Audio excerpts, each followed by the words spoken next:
નમસ્કાર દર્શક મિત્રો, સ્વાગત છે આપનું મંતવ્ય ન્યૂઝમાં ગુજરાત@7 હું છું આપની સાથે નિરાલી. વાત કરીશું સમાચારોની. તો જીપીએસસી નું કેલેન્ડર જાહેર થઈ ગયું છે. રાજ્યના હજારો ઉમેદવારોની આતુરતાનો અંત આવી ગયો છે. વર્ષ 2024 દરમિયાન 82 કેડરમાં સરકારી ભરતી થશે, જેમાં અલગ અલગ વિભાગો માટે કરવામાં આવશે ભરતી. ક્લાસ 1 અને ક્લાસ 2 ની 175 મળી કુલ 1625 જગ્યા પર થશે ભરતી. તો આખરે જીપીએસસી નું કેલેન્ડર જાહેર થઈ ગયું છે. રાજ્યના હજારો ઉમેદવારોની આતુરતાનો અંત આવી ગયો છે. તો વર્ષ 2024 દરમિયાન 82 કેડરમાં સરકારી ભરતી કરવામાં આવશે. અલગ અલગ વિભાગો માટે આ પ્રકારની ભરતી કરવામાં આવશે. ક્લાસ 1 અને ક્લાસ 2 ની 175 મળી કુલ 1625 જગ્યા પર ભરતી કરવામાં આવશે. વિદ્યાર્થીઓની આતુરતાનો અંત આવ્યો છે. જીપીએસસી નું કેલેન્ડર જાહેર થઈ ગયું છે. રાજ્યના હજારો ઉમેદવારો જેની આતુરતાથી રાહ જોતા હતા, તે આતુરતાનો હવે અંત આવી ગયો છે. વર્ષ 2024 દરમિયાન 82 કેડરમાં સરકારી ભરતી કરવામાં આવશે.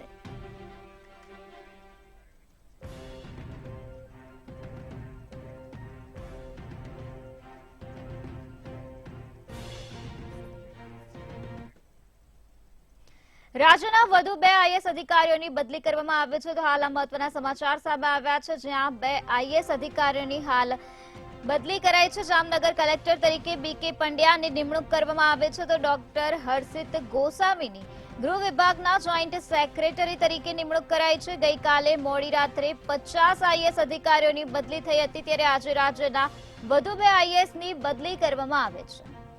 તો ગત રાત્રે 50 આઈએએસ અધિકારીઓની બદલી કરાઈ હતી, ત્યારે આજે 2 આઈએએસની બદલી કરવામાં આવી છે. તો જામનગર કલેક્ટર તરીકે બીકે પંડ્યાની નિમણૂક કરવામાં આવી છે. આ સાથે ડોક્ટર હર્ષિત ગોસાવીની ગૃહ વિભાગના જોઈન્ટ સેક્રેટરી તરીકે નિમણૂક કરાઈ છે. તો આજે રાજ્યના વધુ 2 આઈએએસ અધિકારીઓની બદલી કરવામાં આવી છે.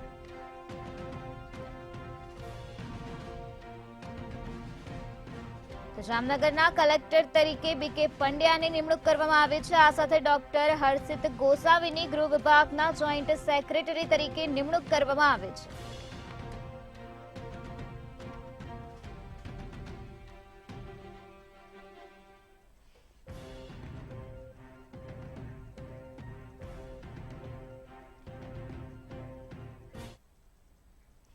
લોકસભાની ચૂંટણી પહેલા બદલીનો દોર યથાવત જોવા મળી રહ્યો છે. તો આગામી સમયમાં લોકસભાની ચૂંટણી યોજાવાની છે, તેના પહેલા બદલીનો દોર હાલ યથાવત જોવા મળ્યો છે, જેમાં રાજ્યના 25 તાલુકા વિકાસ અધિકારીની બદલી કરવામાં આવી છે.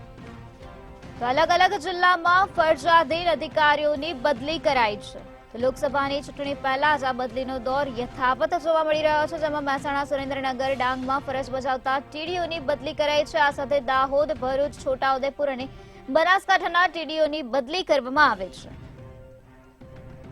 તો ગ્રામ ગૃહ નિર્માણ અને ગ્રામ વિકાસ વિભાગ દ્વારા બદલીના આદેશ આપવામાં આવ્યા છે. દાંતીવાડાના ટીડીઓ કલ્પનાબેન ભુરિયાની ચોટાણા ખાતે બદલી કરવામાં આવે છે. દસાડા પાટડીના ટીડીઓ દક્ષાબેન સાની ચુડા ખાતે બદલી કરાઈ છે. અમીરગઢના ટીડીઓ એજી પટેલની ગાંધીનગર ખાતે બદલી કરવામાં આવી છે. તો આમોદના ટીડીઓ એમઆઈ પરમારની હાંસોટ ખાતે બદલી કરાઈ છે.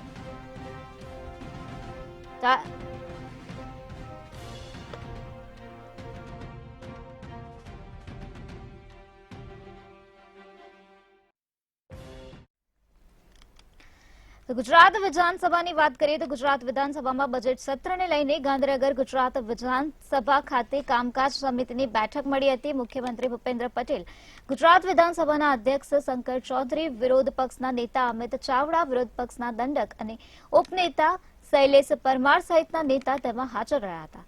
તો મંત્રી ઋષિકેશ પટેલે જણાવ્યું હતું કે આવનાર બજેટ ગુજરાતના વિકાસ માટેનું બજેટ હશે.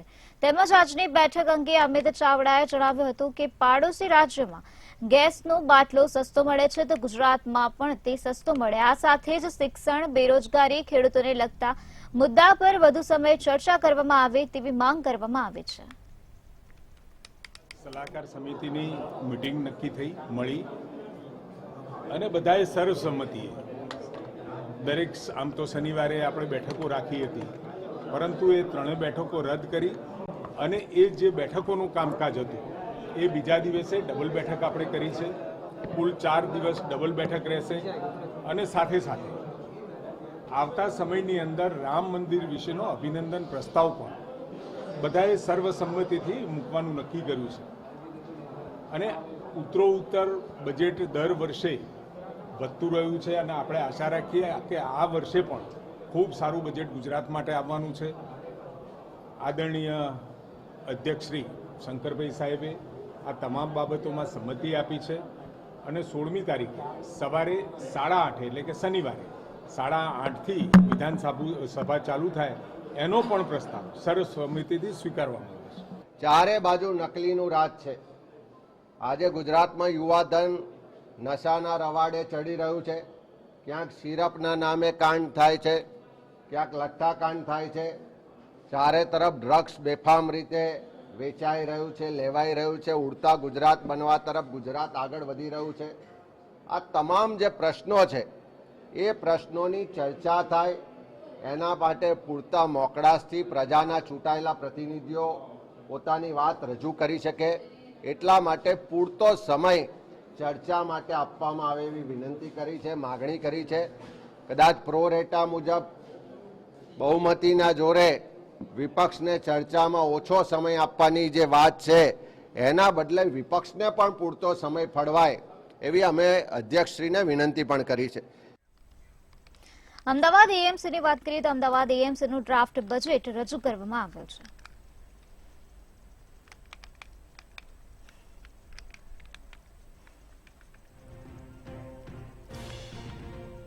જેમાં અમદાવાદ મહાનગરપાલિકાનું 10,801 કરોડનું બજેટ રજૂ કરાયું છે. સ્ટેન્ડિંગ કમિટી સમક્ષ કમિશનર એમ થેનાર્સને બજેટ રજૂ કર્યું છે. 5 મહત્વની બાબત પર બજેટમાં ધ્યાન રાખવામાં આવ્યું છે, જેમાં વિકસિત અમદાવાદ 2047ને ધ્યાને રાખી વિકાસ કરવામાં આવશે. નેટ ઝીરો અને કાર્બન ન્યુટ્રલનું ધ્યાન રાખવામાં આવશે. રેસિલિયન્ટ અને સસ્ટેનેબલ એનર્જી પર ભાર મૂકવામાં આવ્યો છે. ઝીરો વેસ્ટ અને સર્ક્યુલર ઇકોનોમીને પ્રાધાન્ય આપવામાં આવ્યું છે. આ સાથે લિવેબલ અને હેપી સિટી બનાવવા ભાર આપવામાં આવ્યો છે. 4 ફૂટ ઓવરબ્રિજ પાછળ 10 કરોડની જોગવાઈ કરાઈ. આ સાથે જ 18 તળાવના બ્યુટિફિકેશન માટે 100 કરોડની જોગવાઈ કરવામાં આવે છે. શહેરના 7 ફૂડ પાર્ક બનાવવા માટે 7 કરોડની જોગવાઈ કરાઈ છે. અમદાવાદમાં 21 વેજીટેબલ માર્કેટ બનાવવા 21 કરોડની જોગવાઈ કરવામાં આવી છે. પહેલી વાર 10,000 કરતાં વધારે બજેટ રજૂ કર્યું છે. 10,801 કરોડનું બજેટની જોગવાઈ કરી છે. એ પૈકી 5,300 જેટલા રેવન્યુ ખર્ચ અને 5,501 જેટલા કેપિટલ એક્સપેન્ડિચર. ખાસ કરીને ગયા વર્ષ જેવું આ વર્ષે પણ લોકો પાસેથી સજેશનો મંગાયા હતા. એની અંદર મેક્સિમમ સજેશનો હતું એને પણ આવરી લેવા માટેના આ વખતે પ્રયત્ન કર્યું છે. પ્રજા માટેનું તમામ જે કામો છે મેક્સિમમ જો બેઝિક ઇન્ફ્રાસ્ટ્રક્ચરથી માંડીને લોકોને લિવેબલ સિટી તરફથી લઈ જવા માટેનું, નેટ ઝીરો તરફ લઈ જવા માટેનું, જે પ્રોગ્રેસ કરવા માટેનું તમામ પગલાં આ બજેટમાં રાખવામાં આવ્યું છે. રાજકોટ મહાનગરપાલિકાનું વર્ષ 2024થી 2025નું 2,817.80 કરોડનું ડ્રાફ્ટ બજેટ સ્ટેન્ડિંગ કમિટી સમક્ષ મ્યુનિસિપલ કમિશનર આનંદ પટેલ દ્વારા રજૂ કરવામાં આવ્યો છે. તે 31 જાન્યુઆરી 2024ના રોજ રજૂ કરવામાં આવેલ ડ્રાફ્ટ બજેટની અંદર 17.77 કરોડના કર બોજ સાથેનું ડ્રાફ્ટ બજેટ રજૂ કરાયું છે, જેમાં મકાન વેરો, વાહન વેરામાં કોઈ વધારો કરવામાં આવ્યો નથી. જોકે વોટર ચાર્જ, ખુલ્લા પ્લોટ પરના ટેક્સ, ગાર્બેજ કલેક્શનના ચાર્જમાં વધારો કરવાની દરખાસ્ત મૂકવામાં આવે છે. આ સાથે પેડક રોડને અમદાવાદ સીજી રોડની જેમ ડેવલપ કરવાનું આયોજન ડ્રાફ્ટ બજેટમાં જણાવવામાં આવ્યું છે.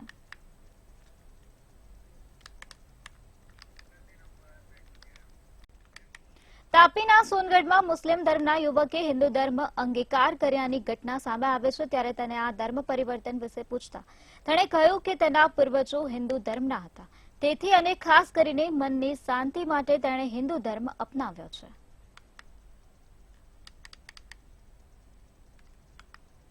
લોકોના ત્રાસથી અને મારા હોશો હવાસ અનુસાર મારા પૂર્વોને યાદ કરી એ પછી મારા મનમાં જાગૃતતા જાગી કે મારી મદદ કરનાર વ્યક્તિ છે તો સનાતન ધર્મી જ વ્યક્તિ મને મદદ કરશે. અને એ અનુસાર મારા મનમાં વારવાર વિચારતા આવતા જ હતા પહેલેથી. અને અમારા ફળિયાના અંદર હોળીનો તહેવાર હોય, ગણપતિ વિસર્જનનો હોય, કે પછી ગમે તે ઉત્સવ ગમે તે તહેવાર હોય બધા ફળિયાના પોયરાઓ સાથે નાનેથી રમી કૂદીને મોટો થયો અને ફળિયાના અંદર બી ખૂબ સારો વ્યવહાર છે મારો અને બધા મિત્રોનો બી સાથ સહકાર સારો છે. એ અનુસાર મારું પોતાનું મન નહીં મારું વારંવાર વિચાર થતા જતા કે હું ધર્મ પરિવર્તન કરું એ માટે મેં ધર્મ પરિવર્તન કર્યું છે. અને બનાસકાંઠાના કાંકરેજ તાલુકાની દાંતીવાડા માઇનોર કેનાલમાંથી મૃતદેહ મળી આવ્યો છે, જેમાં કેનાલમાંથી વ્યક્તિનો તરતો મૃતદેહ મળતા ઘટના સ્થળે લોકોના ટોળેટોળા એકઠા થઈ ગયા હતા. ત્યારે સિહોરી પોલીસ દ્વારા સ્થાનિક લોકોની મદદથી મૃતદેહને બહાર કાઢીને પોસ્ટમોર્ટમ માટે ખસેડવામાં આવ્યો છે. તો આ સમગ્ર મામલે પોલીસ દ્વારા વધુ તપાસ હાથ ધરવામાં આવી છે.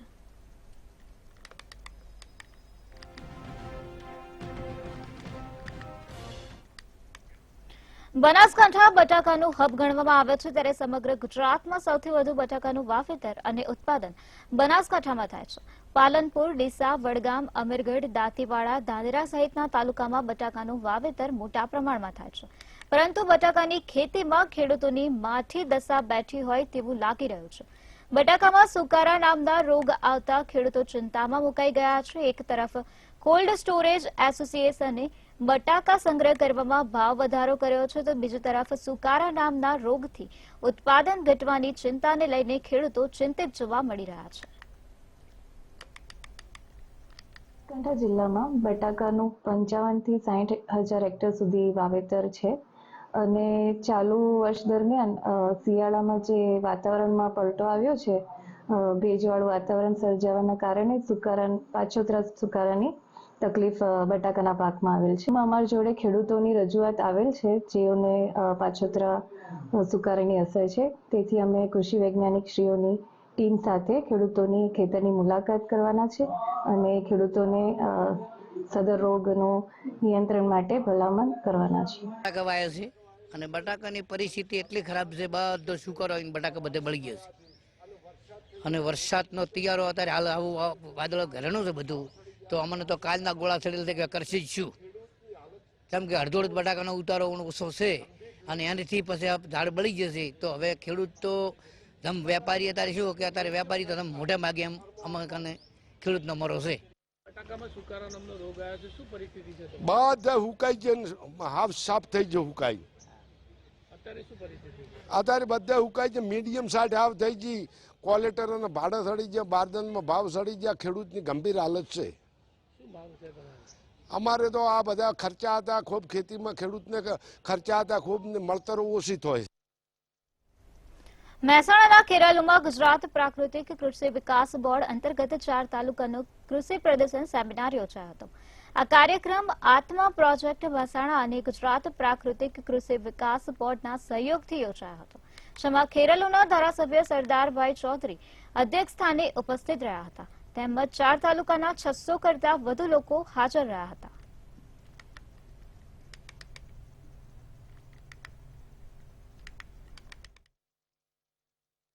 ખેરાલુ મુકામે આત્માના પ્રોજેક્ટ દ્વારા પ્રાકૃતિક કૃષિ વિકાસ બોર્ડ અંતર્ગત પ્રાકૃતિક કૃષિ સેમિનાર અને પ્રદર્શન યોજાયું. પ્રાકૃતિક કૃષિથી ખાસ કરીને આજે જે કેન્સર, એટેક, કિડની જેવી અસાધ્ય રોગો ફેલાઈ રહ્યા છે, તો પ્રાકૃતિક ખેતીના માધ્યમથી આ બધી જ સારવાર લઈ શકીએ છીએ અને બચી. મહેસાણાના ખેરાલુના મામલતદારનો વિદાય સમારંભ કાર્યક્રમ યોજાયો હતો, જેમાં ખેરાલુ મામલતદાર ડોક્ટર અમિત ચૌધરીની બદલી થતા વહીવટી દ્વારા વિદાય સમારંભ યોજવામાં આવ્યો હતો. ત્યારે આ કાર્યક્રમમાં ખેરાલુ ધારાસભ્ય સરદારભાઈ ચૌધરી, પ્રાંત અધિકારી સહિતના લોકો મોટી સંખ્યામાં ઉપસ્થિત રહ્યા હતા અને સાલ અને પુષ્પગુચ્છ આપીને શુભેચ્છા પાઠવવામાં આવી હતી. ખેરાલુ તાલુકાથી મારી બદલી છોટાઉદેપુર મુકામે થઈ છે. બદલી બઢતી એ વહીવટી પ્રક્રિયા છે. ખેરાલુની અંદર જે ટૂંકા સમય માટે મને ખેરાલુ તાલુકાની સેવા કરવાનું જે તક મળી, એ મારા 100% પૂરા પ્રયત્નો રહ્યા છે કે દરેક લોકોને ન્યાય મળે અને મારા સારામાં સારી હું સેવા આપી શકું. ભવિષ્યમાં પણ જ્યાં જઈ રહ્યો છું ત્યાં પણ અહીંયા જે સેવા આપી છે એ પ્રમાણે જ હું માનવતાની અને કાયદામાં રહી અને સેવા આપવાનો પૂરેપૂરો પ્રયત્ન કરીશ. કાંકરેજના પાલડી ખાતે કૌટુંબિક ભાઈઓ વચ્ચે બબાલ સર્જાઈ હતી, જેમાં 3 લોકોને ગંભીર રીતે ઈજા પહોંચતા તેઓને સારવાર અર્થે હોસ્પિટલમાં ખસેડવામાં આવ્યા હતા. ત્યારે હાલ આ લોકોની સારવાર ચાલુ છે. ત્યારે હવે આ સમગ્ર મામલે સિહોરી પોલીસને જાણ થતા આ ઘટના અંગે પોલીસ દ્વારા વધુ કાર્યવાહી હાથ ધરવામાં આવી છે. કુમાર હતા, પણ અમારે ઘરની જમીન બાબતમાં કલેક્ટરમાં અરજી કરેલી હતી. એ કલેક્ટરનો ન્યાય મળવાથી અમને અમારો કબજો મૂકેલો કલેક્ટરે, અને પાછળથી સામેવાળાએ અમને ઝઘડો કરી માર્યા. અમારો રસ્તો કિચમ ગયો, એનો રસ્તો કાયદેસરનો નથી. બસ એટલું. તિલકવાડા પ્રાથમિક શાળા ખાતે વિદ્યાર્થીઓને ઇમરજન્સી એમ્બ્યુલન્સ સેવાઓ વિશે ડેમોન્સ્ટ્રેશન થકી માર્ગદર્શન આપવામાં આવ્યું હતું, જેમાં દુર્ઘટનાઓ સમયે બચાવ કામગીરી કેવી રીતે કરવી જોઈએ તે વિશે વિદ્યાર્થીઓને માહિતી આપવા માટે શાળા સલામતી સપ્તાહની ઉજવણી કરવામાં આવી હતી. આ સલામતી સપ્તાહમાં ફાયર ફાઇટિંગ, અકસ્માત અને પ્રાથમિક સારવાર, વીજ સલામતી, શોધ અને બચાવ વિશે માહિતી આપવામાં આવી હતી, જેથી આવનાર સમયમાં જો કોઈ ઘટના બને તો બચાવ કામગીરીમાં વિદ્યાર્થીઓ મદદરૂપ થઈ શકે. સલામતી સપ્તાહ દરેક શાળાઓમાં ઉજવાય છે. એના ભાગરૂપે આજે 31/1/2024ના રોજ 108નું ડેમોન્સ્ટ્રેશન અહીંયા કરવામાં આવ્યું. તમામ બાળકોને 108 કઈ રીતે કામ કરે છે એની તમામ માહિતી આપવામાં આવી. જ્યારે કોઈ અકસ્માત સર્જાય ત્યારે અકસ્માતમાં ઘવાયેલા લોકોને કઈ રીતે બચાવવા, એમને પ્રાથમિક સારવાર કઈ રીતે આપવી એ પણ સમજ આપવામાં આવી. અને લોકોને અકસ્માત સિવાયની પણ અન્ય બીમારીઓ હોય, કોઈ ઇમરજન્સી હોય ત્યારે 108 ઘણી સારી સેવાઓ પૂરી પાડે છે અને કઈ રીતે પહોંચે છે, મદદરૂપ થાય છે, એની ઘણી સુંદર વાત કરવામાં આવી. અમદાવાદમાં પાણીજન્ય અને મચ્છરજન્ય રોગો બેકાબુ બન્યા છે. ત્યારે અમદાવાદ શહેરમાં મચ્છરજન્ય અને પાણીજન્ય રોગચાળાના આંકડાઓ હેલ્થ વિભાગ દ્વારા જાહેર કરવામાં આવ્યા છે. 21 જાન્યુઆરી સુધીના મચ્છરજન્ય રોગચાળામાં સાદા મેલેરિયાના 9, ઝેરી મેલેરિયાના 5 અને ડેન્ગ્યુના 36 કેસો નોંધાયા છે. ત્યારે પાણીજન્ય રોગચાળામાં ઝાડા ઉલટીના 288, કમળાના 97, ટાઇફોઇડના 186 અને કોલેરાના 7 કેસો નોંધવામાં આવ્યા છે. જ્યારે કોલેરાના કેસો લાંભા, વટવા, વસ્ત્રાલ અને અમરાઈવાડી વિસ્તારમાં નોંધાયા છે, જેમાં શહેરમાં પાણીના 799 સેમ્પલ પૈકી 21 સેમ્પલ અનફિટ જાહેર થયા છે. અમદાવાદ શહેરમાં હાલમાં મચ્છરજન્ય કેસીસ બાબતે ચાલુ માસ દરમિયાન ડેન્ગ્યુના 36 કેસીસ, સાદા મલેરિયાના 9 કેસીસ અને ઝેરી મલેરિયાના 5 કેસ રિપોર્ટ થયેલા છે. તમામ અર્બન હેલ્થ સેન્ટરમાં લોહીના નમૂના લેવાય, ડેન્ગ્યુ માટે જરૂરી સેમ્પલિંગની કામગીરી કરવામાં આવી રહી છે. સાથે સાથે હાલમાં જે મસીનું પ્રમાણ કમ્પેરેટિવલી વધારે માલુમ પડેલું છે. લોકોની ફરિયાદ પણ આ અનુસંધાને કોર્પોરેશનમાં આવેલી છે. કોર્પોરેશન દ્વારા આના અનુસંધાને કોલ્ડ ફોગિંગ મશીનથી તેમજ જે વ્હીકલ માઉન્ટેડ થર્મલ મશીન છે તેના દ્વારા હાલમાં કાર્યવાહી શરૂ કરવામાં આવેલા છે. ટોટલ એવરીડે 6 જેટલા મોટા વ્હીકલ દ્વારા આ પ્રકારનું ફોગિંગ થાય તે પ્રકારની કાર્યવાહી હાલ હાથમાં ધરવામાં આવેલી છે. પ્રધાનમંત્રી નરેન્દ્ર મોદી તેમજ રેલવે મંત્રી અશ્વિની વૈષ્ણવ ચાનું પેમેન્ટ યુપીઆઈથી કરી સોશિયલ મીડિયામાં પોસ્ટ મૂકતા હોય છે. ત્યારે સ્માર્ટ સિટી વડોદરામાં માત્ર રોકડ ફી વસૂલી પ્રધાનમંત્રીની સૂચનાને અવગણતા હોય તેવો કિસ્સો સામે આવ્યો છે. વડોદરામાં આવેલ કમાટીબાગ ખાતે કોઈ પણ પ્રકારનું ઓનલાઈન પેમેન્ટ સ્વીકારવામાં આવતું નથી. કમાટીબાગમાં માત્ર રોકડાથી પેમેન્ટ લેવામાં આવી રહ્યું છે, જેના કારણે પ્રવાસે બાળકોને સાથે લઈ આવતા શિક્ષકોને તકલીફ પડી રહી છે.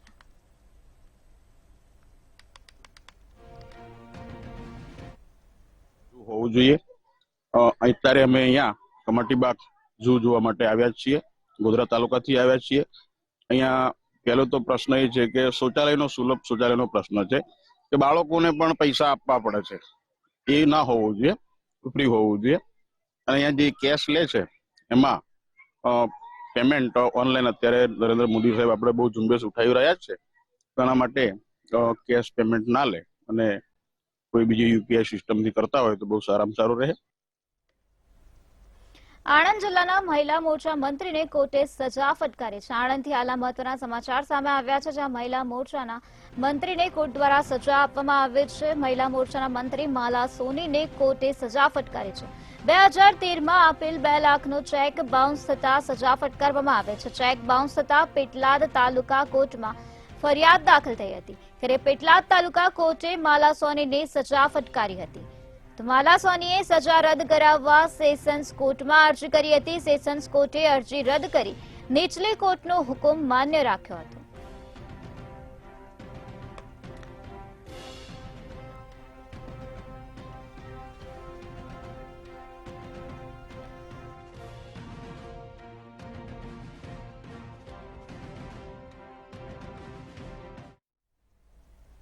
સાબરકાંઠાથી હાલ મહત્વપૂર્ણ વિગતો સામે આવે છે, જેમાં સાબર ડેરી ચૂંટણીમાં વધુ એક ગૂંચ જોવા મળી છે. સાબર ડેરી બચાવો સમિતિ હવે આકરા પાણીએ જોવા મળી છે. સુધારેલા પેટા કાયદા મુજબ ચૂંટણી કરવા રજૂઆત કરવામાં આવી છે.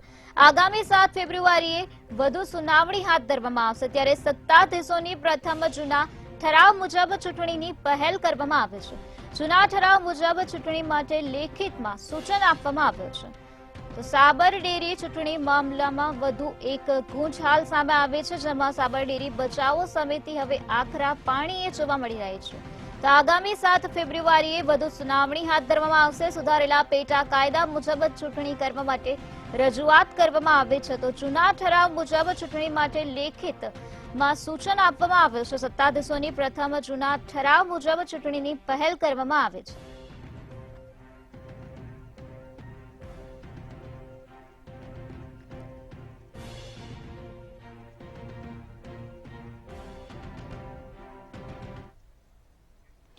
વડોદરા પાદરાના એકલબારા ગામ નજીકની હાલ ઘટના સામે આવે છે. વડોદરાથી હાલ સમાચાર સામે આવ્યા છે, જ્યાં બ્લાસ્ટની ઘટના બની છે. તો એકલબારા ગામ નજીકનો આ બનાવ છે. પાદરામાં આવેલ ઓનિરો લાઈફ કેર કંપનીમાં બ્લાસ્ટ થઈ ગયો હતો.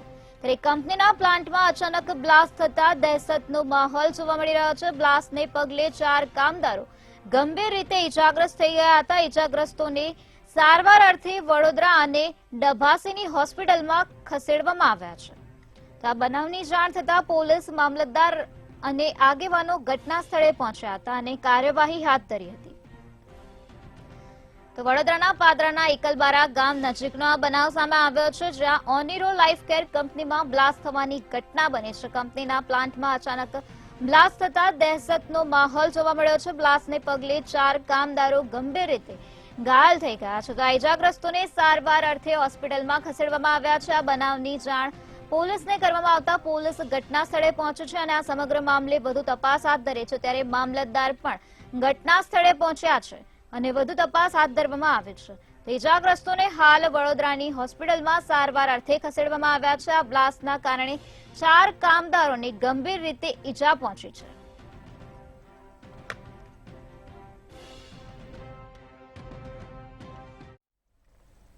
સાબરકાંઠા નેશનલ હાઈવે 8 પર હિટ એન્ડ રનની ઘટના બની છે, જેમાં હિંમતનગર સાબર ડેરી પીપલોદી પાસે કાર ચાલક સ્ટીરિંગ પરથી કાબુ ગુમાવતા બાઇક ચાલકને અડફેટે લીધો હતો. આ ઘટનામાં બાઇક ચાલક ગંભીર રીતે ઘાયલ થતા તેને સારવાર અર્થે હોસ્પિટલમાં ખસેડવામાં આવ્યો છે. ત્યારે હાજર તબીબ દ્વારા દર્દીને મૃત જાહેર કરવામાં આવ્યો હતો. આ સમગ્ર મામલે સાબરકાંઠા પોલીસે ફરિયાદ નોંધી તપાસ હાથ ધરી છે.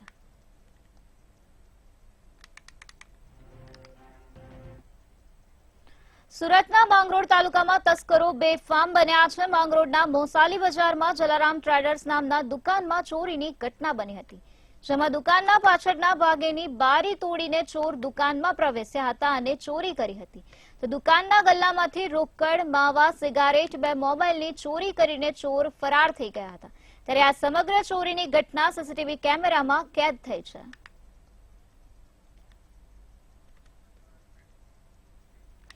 ધારાસભ્ય ડોક્ટર દર્શનાબેન દેશમુખના અધ્યક્ષતામાં એપીએમસી ગરુડેશ્વર ખાતે પ્રાકૃતિક કૃષિ પરિસંવાદ કાર્યક્રમ યોજાયો હતો, જેમાં ખેતીવાડી શાખા, જિલ્લા પંચાયત નર્મદા અને ગુજરાત પ્રાકૃતિક કૃષિ વિકાસ બોર્ડ અન્વયે કાર્યક્રમનું આયોજન કરવામાં આવ્યું હતું. આ કાર્યક્રમમાં નર્મદા જિલ્લાના ખેડૂત મિત્રોએ મોટી સંખ્યામાં પ્રાકૃતિક કૃષિ પરિસંવાદમાં ભાગ લીધો છે.